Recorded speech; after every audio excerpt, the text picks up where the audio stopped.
पन्नगे च सुरेन्द्रे च कौशिके पाद संस्पृशि निर्विशेष मनस्काय श्री वीरस्वामिने नमः।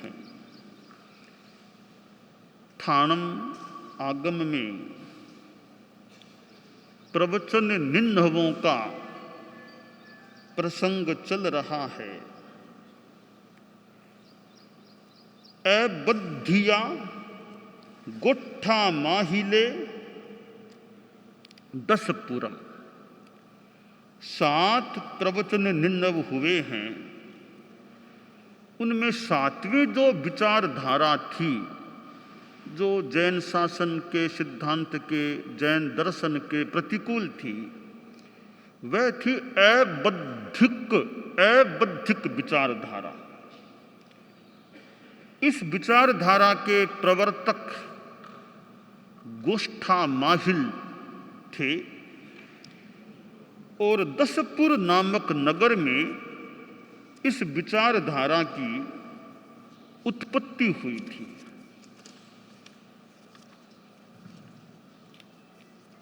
हुआ यूं कि भगवान महावीर के निर्वाण हो जाने के 584 वर्ष पश्चात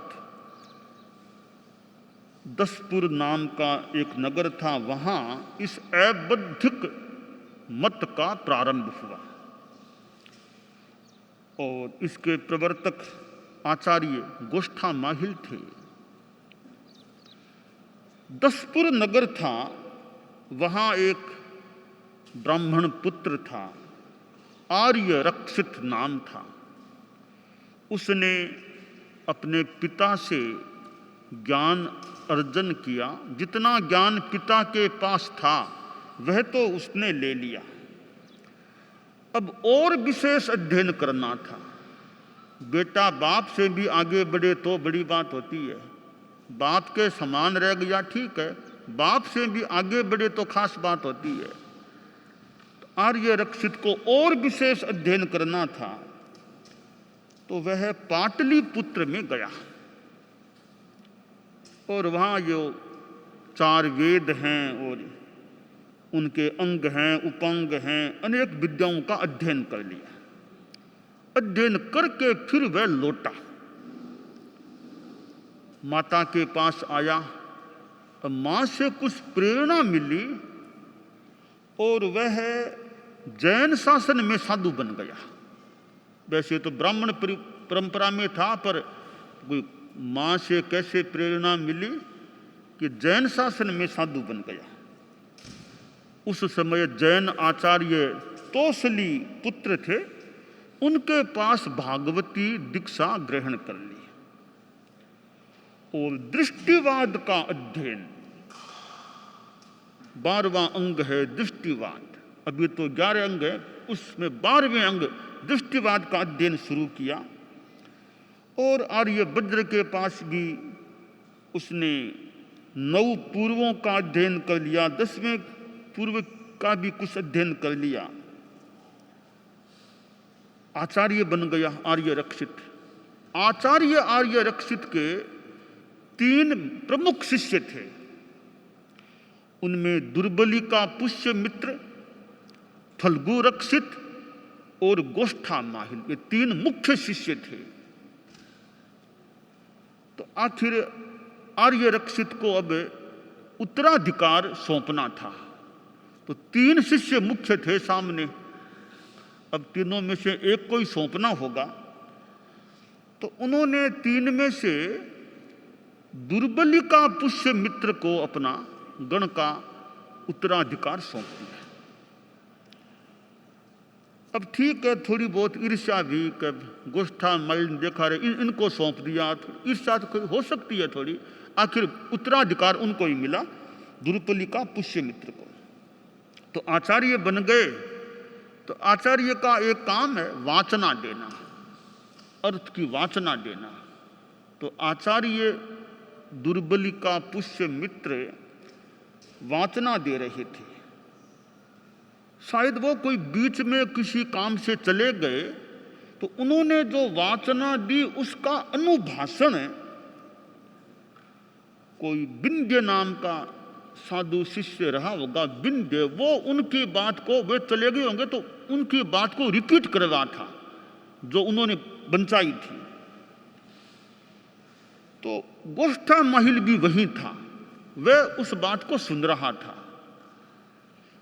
प्रसंग यह आया कि पूर्वों में कर्म प्रवाद पूर्व है, उसके अंतर्गत वो कर्म का विवेचन चल रहा था, कर्म के बारे में।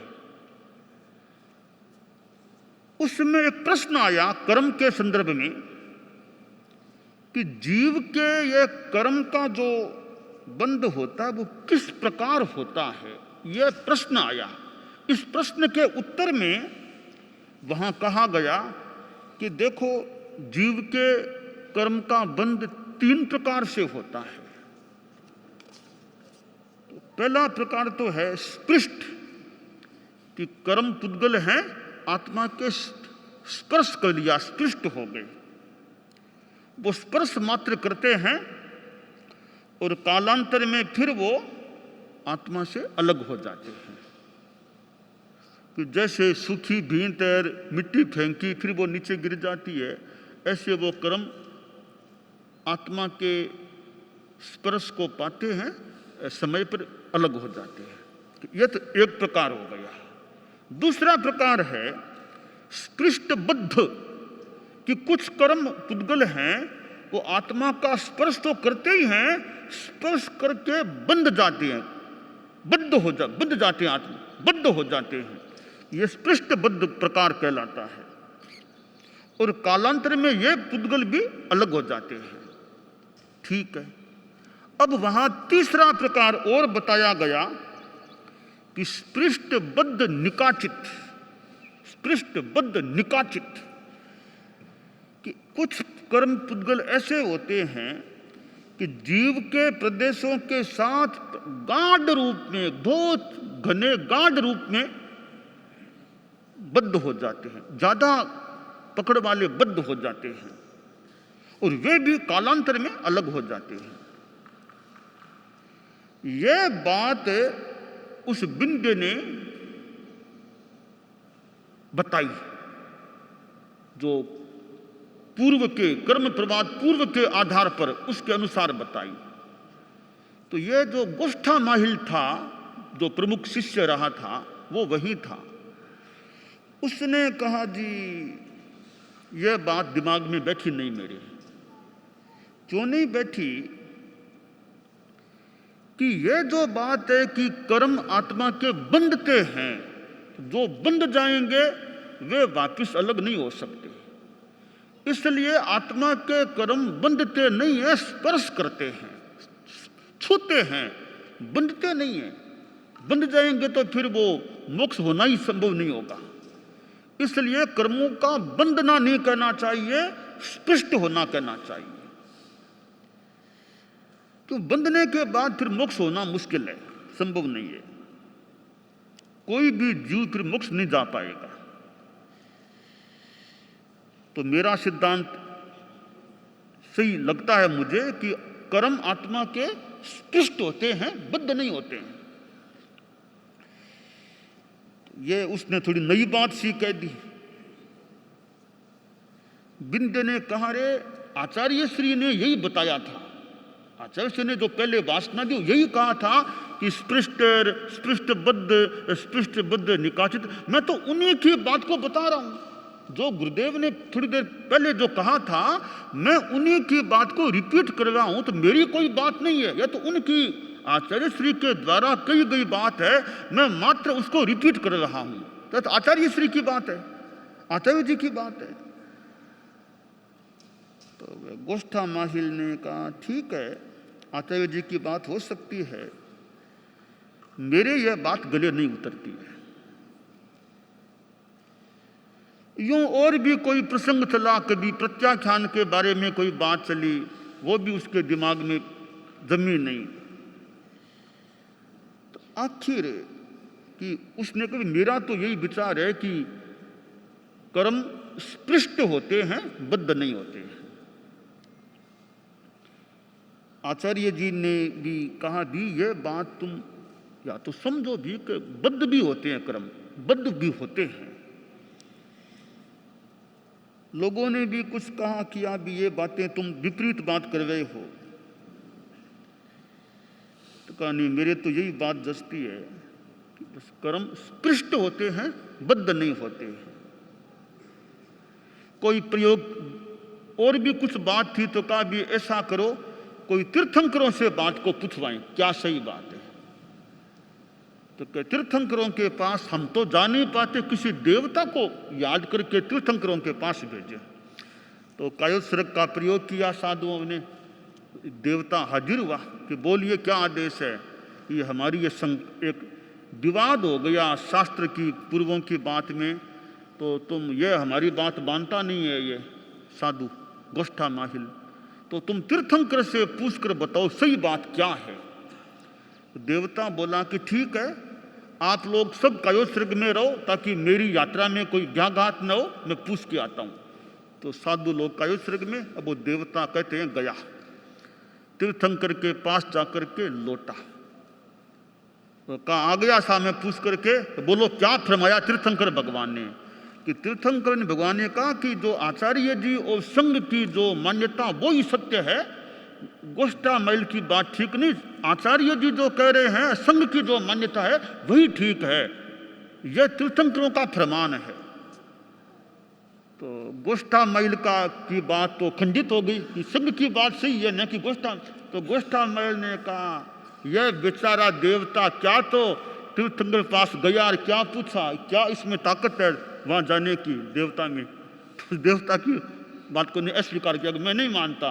देवता पता नहीं गया कि नहीं गया तीर्थंकर के पास, ऐसे ही आके बोल दिया होगा, तो मैं नहीं मानता। तो देवता की बात को भी अमान्य कर दिया गया उस गोष्ठा महिल के द्वारा। तो फिर वो दुर्बलिका पुष्य मित्र जो आचार्य थे वे बोले कि देखो आर्य, तुम अपनी बात पर पुनर्विचार करो। जैन शासन का सिद्धांत है, तुम इससे विपरीत निरूपणा करने लग गए हो। मैं तुमको चांस दे रहा हूं, तुम एक बार पुनर्विचार करो अपनी बात पर। यह शासन, जैन शासन के विरुद्ध बात हमारे संग में रह करके तुम बोलो, यह तो हमें मंजूर नहीं होगा। तुम सोचो विचारो, हमसे चर्चा करना कर लो, आखिर मान्यता वही रहेगी जो जैन शासन की है। संघ में रहकर तुम अपनी अलग बात करो, यह संघ के लिए अनुकूल नहीं होगी। आप तुम पुनर्विचार करो। तो देखो अब मैं अंतिम तुमको, या तो तुम पुनर्विचार करके और जो संघ की मान्यता है उसको स्वीकार कर लो, वरना फिर अब अगली बात करनी पड़ेगी, तुम सोच लो। तो गोष्ठा मैल को कह दिया कि तुम अब संघ में रहना मुश्किल हो जाएगा, या तुम संघ की बात को स्वीकार करो। गोष्ठा मैल ने आचार्य जी की बात को भी आदर नहीं दिया। उसका वही आग्रह रहा कि मैंने जो माना वही ठीक लग रहा है मुझे। तो फिर संघ ने निर्णय किया कि इसको संघ से बहिष्कृत कर दिया जाए। तो उसको संघ, जैन शासन से, संघ से, जो उनका दुर्बलिका पुष्य मित्र का अपना समुदाय था, संघ से अलग कर दिया गया। अब वह अलग रहा और उसका वो सिद्धांत रहा कि अबद्धिक आत्मा के कर्म बंधते नहीं है, मात्र स्पर्श करते हैं। आत्मा के साथ कर्म एकीभूत नहीं हो सकते, यह उनका सिद्धांत रहा। और वह जीवन भर वापिस आया ही नहीं, अलग ही रहा जैन शासन अपने धर्म संघ से, जैन संघ से। तो यूं यह 7वां निन्नव गोष्ठा महिल हुआ, जिसकी प्रत्याख्यान के बारे में भी एक विचार था। एक ये खासकर ये अबद्धिकवाद का उसका सिद्धांत रहा कि जैसा पूर्वों में बताया गया था, जो उल्लेख है कि कर्म स्पृष्ट भी होते हैं, स्पृष्टबद्ध भी होते हैं और स्पृष्टबद्ध निकाचित भी होते हैं। इस त्रिप्रकार के सिद्धांत को उसने कहा नहीं, केवल कर्म स्पृष्ट होते हैं, बद्ध की बात नहीं हो सकती। ये उसका थोड़ा सा अलग चिंतन रहा और वह अलग ही रहा फिर धर्म संघ से, जैन शासन से आश्रय।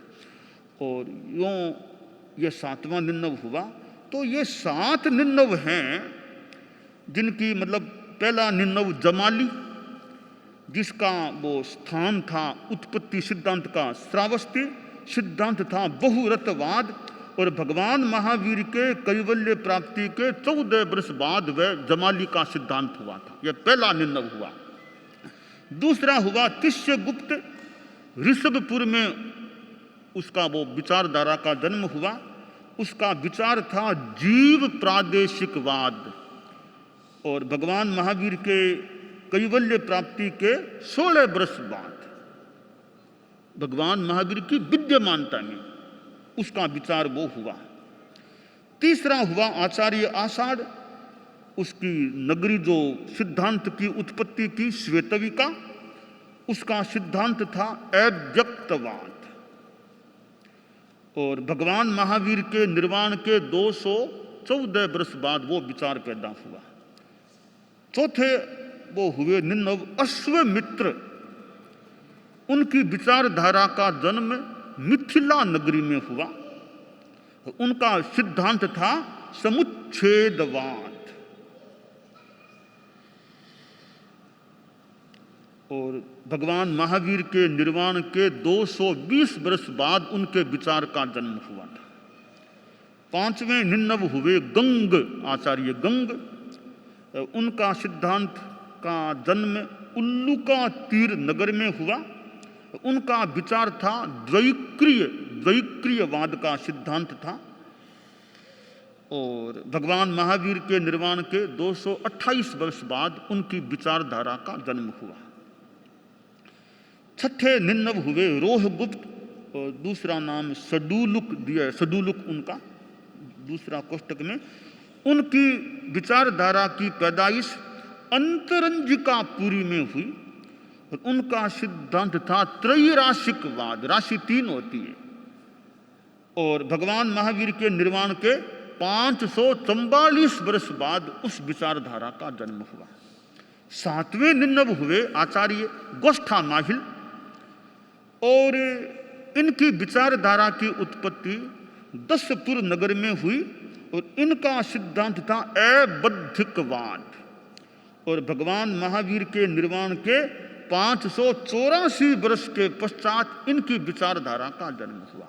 तो ये ठाणंग आगम के 7वें स्थान में यह 7 प्रवचन निन्नवों का उल्लेख आया है, और इनमें से जमाली, रोहगुप्त तथा गोष्ठा माहिल, ये 3 जो आचार्य निन्नव थे, ये तो अलग अंत तक अलग ही रहे, वापिस आए नहीं, वापिस जैन शासन में संघ में सम्मिलित नहीं हुए।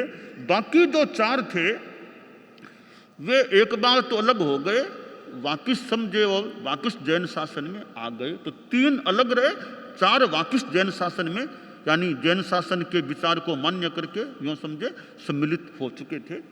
तो ये 4 और 3 यूँ 7 निन्नवों का ये प्रसंग है, और एक दार्शनिक दृष्टि से एक चिंतन देने वाला थोड़ा सा गहरा विषय है।